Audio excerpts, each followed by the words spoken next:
നമ്മളെങ്ങോട്ടാ പോണേ? എമ്പടിച്ച് ഏതമ്പലം? ഗുരുവായൂരിച്ച് പോവാണോ?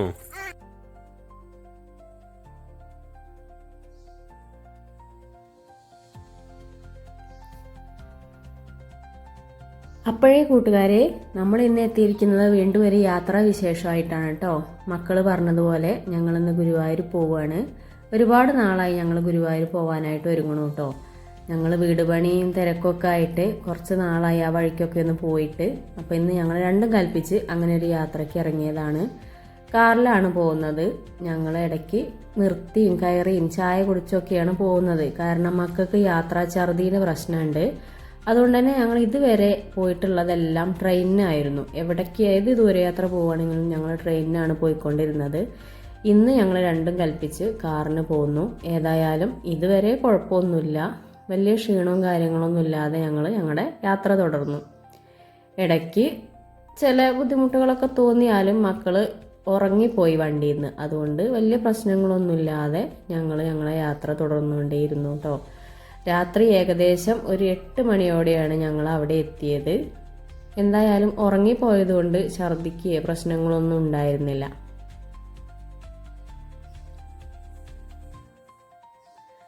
പോകുന്ന വഴിക്കുള്ള കാഴ്ചകളാണ് ഈ കാണുന്നതെല്ലാം.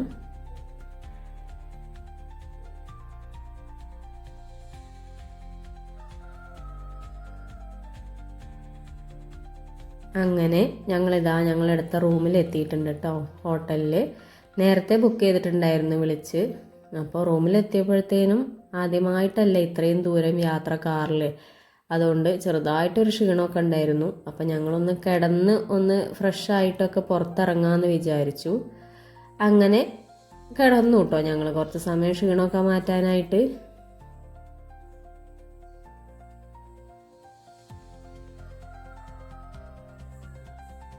ഗുരുവായൂർ വന്നിട്ട് എവിടെയോ ടൂറ് പോയൊരു പ്രതീതിയായിരുന്നു കേട്ടോ മക്കൾക്ക്. കാരണം ഒരുപാട് നാളായി ഞങ്ങൾ പുറത്തൊക്കെ ഒന്ന് പോയിട്ട്. വീട് പണിയായിട്ട് ബന്ധപ്പെട്ട് തിരക്കിലായിരുന്നു, ഉണ്ണേട്ടന് തിരക്കിലായിരുന്നു. അപ്പം ഞങ്ങൾ അങ്ങനെ പുറത്തോട്ടൊന്നും പോയിട്ടുണ്ടായിരുന്നില്ല. അപ്പോൾ ഒരു ബ്രേക്കിന് ശേഷം ഒന്ന് പുറത്തിറങ്ങിയപ്പോൾ ഉള്ള സന്തോഷ പ്രകടനമാണ് ഈ കാണുന്നത് കേട്ടോ. ഏതായാലും ഞങ്ങൾ രാത്രി അവിടെയൊക്കെ ഒന്ന് നടന്ന് കാണാമെന്ന് പറഞ്ഞ് പുറത്തോട്ട് ഇറങ്ങുകയാണ്. തൊഴാൻ എന്തായാലും പറ്റില്ല, കാരണം നട അടച്ചിട്ടുണ്ടായിരുന്നു. ഹോട്ടലിലെ ആളുകളൊക്കെ പറഞ്ഞു അവിടെ ശീവേലിയുടെ ടൈമാണ്, ഇപ്പോൾ പോയിട്ട് കാര്യമില്ല, തൊഴാൻ പറ്റില്ല എന്ന് പറഞ്ഞു. എന്നാലും വേണ്ടിയില്ല, നമുക്ക് നടന്ന് പുറത്തൊക്കെ ഒന്ന് കാണാമല്ലോ എന്ന് പറഞ്ഞ് ഞങ്ങൾ ഇറങ്ങി. ആദ്യം ഭക്ഷണം കഴിച്ചിട്ടാവാമെന്ന് വിചാരിച്ച് ഞങ്ങളൊരു ഹോട്ടലിൽ കയറി ഫുഡ് കഴിക്കാനായിട്ട് കേട്ടോ.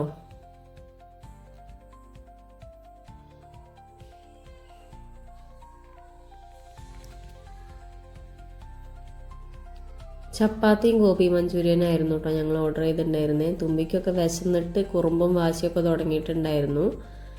എന്തായാലും ഞങ്ങൾ കഴിക്കാൻ തുടങ്ങി. പക്ഷെ മക്കൾക്ക് വല്ലാതെ കഴിക്കാനൊന്നും പറ്റിയില്ല കേട്ടോ, അവർക്ക് ക്ഷീണം ഉണ്ടായിരുന്നു. അപ്പം ഞങ്ങൾ പോകുമ്പോൾ റൂമിലേക്ക് നമുക്ക് എന്തെങ്കിലും ഫ്രൂട്ട്സ് വാങ്ങിച്ചിട്ട് പോവാമെന്ന് പറഞ്ഞു. അങ്ങനെ ഞങ്ങൾ ഫുഡൊക്കെ കഴിച്ച് അവിടെ നിന്ന് ഇറങ്ങുകയാണ് ചെയ്തത് കേട്ടോ. പിന്നെ നമ്മൾ അമ്പലത്തിൻ്റെ കിഴക്കേ നടയിലെത്തിയിട്ടുണ്ട്. ഗുരുവായൂർ അമ്പലത്തിൻ്റെ കിഴക്കേ നടയിലുള്ള ഒരു കച്ചവടക്കാരനാണ് കേട്ടോ അത്. കമ്മലിൻ്റെ കച്ചവടമാണ്. അപ്പോൾ ഞാൻ എവിടെ ചെന്നാലും കമ്മൽ, കുപ്പിവള ഇങ്ങനെയുള്ളതൊക്കെ കണ്ടാൽ വാങ്ങിക്കാതെ പോരില്ല. കാരണം എൻ്റെ കയ്യിലില്ലാത്ത കളക്ഷൻ ആണെങ്കിലേ വാങ്ങിക്കുള്ളൂ കേട്ടോ. അതെനിക്ക് ഭയങ്കര ഇഷ്ടമുള്ളൊരു സാധനമാണ്.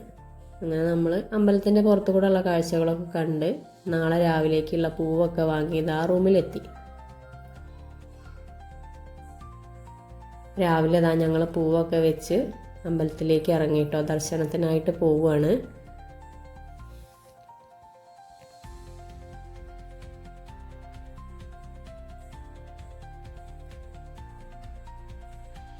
നമ്മുടെ റൂമിൽ നിന്ന് കുറച്ച് ദൂരം നടക്കാനുണ്ടായിരുന്നു കേട്ടോ അമ്പലത്തിൻ്റെ അടുത്തേക്ക്.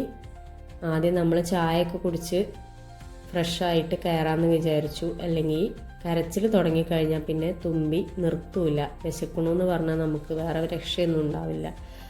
പിന്നെ ഫോണും പേഴ്സും എല്ലാം ക്ലോക്ക് റൂമിൽ കൊടുത്തുകൊണ്ട് മറ്റുള്ള കാഴ്ചകളൊന്നും റെക്കോർഡ് ചെയ്യാനായിട്ട് പറ്റിയില്ല. നമ്മൾ വഴിപാട് കഴിച്ച പാൽപ്പായസമൊക്കെ ആയിട്ട് 11:30 ആയപ്പോഴത്തേനും പുറത്തിറങ്ങി തിരിച്ച് റൂമിലെത്തിയിട്ടോ. റൂമിൽ നിന്ന് ഡ്രസ്സൊക്കെ മാറ്റി ചെറിയൊരു പർച്ചേസിങ്ങിനായിട്ട് പോകുന്ന കാഴ്ചയാണ് ഈ കാണുന്നത് കേട്ടോ.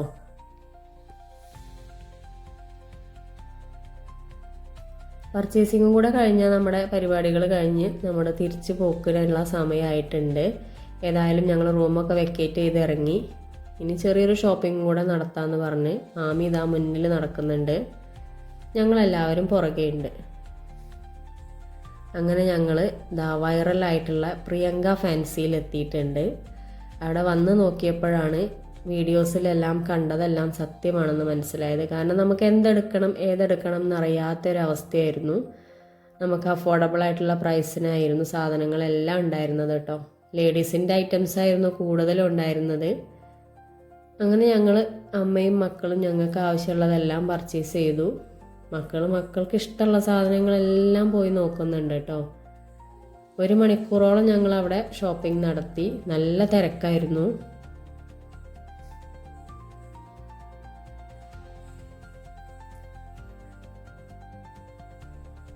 മുകളിലോട്ട് കയറി ചെന്നപ്പോൾ അതാ ഒരു ഫ്ലോർ നിറയെ കുപ്പിവളയാണ് കേട്ടോ. ഈ സെക്ഷനിൽ ഒരു 1/4 ഭാഗവും കുപ്പിവളകളാണ്.